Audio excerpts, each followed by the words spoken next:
Okay, a week later, the next plant I will be pruning is the Toyon or Heteromeles arbutifolia, also known as California holly, I believe.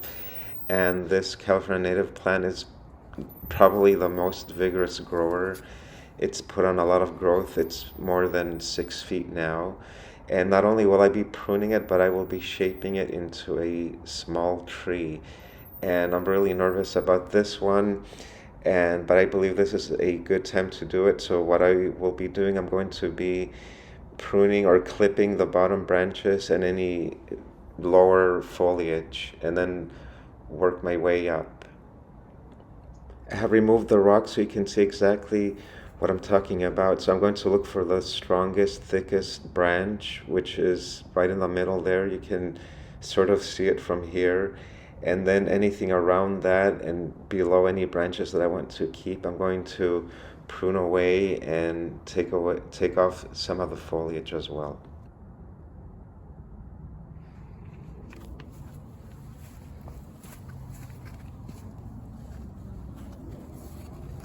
And this is the back side of it, and I think just to show you, you can see the trunk there better, and that's what I'm going to be working with.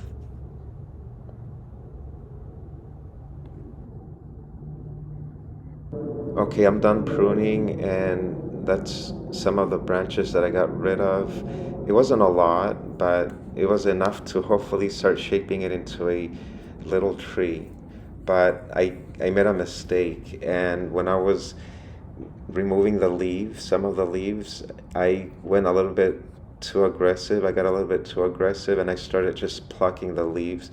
But I made a mistake. When I plucked one of the leaves, I tore off some of the bark by accident, and it does go in quite deeply into the bark in a little spot there. So I'm really worried about this. Hopefully it doesn't get infected. Hopefully this plant will survive. I do know that it's a very tough plant, but that doesn't mean that you have to be very rough with it.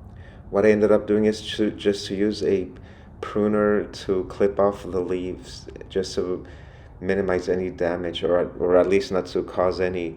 And this is the other side of the same branch. I also did the same thing. That's really stupid of me, but I've never done this before, and hopefully somebody could learn from my mistake.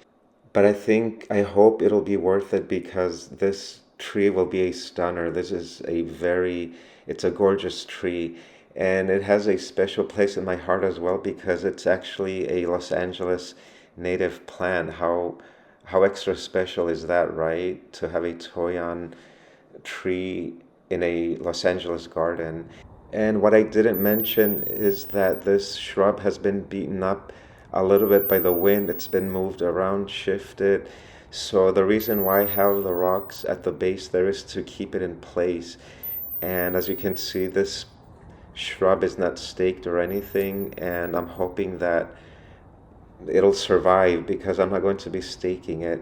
And hopefully the trunk will get thicker and stronger to where it'll just survive the winds without the aid of the rocks.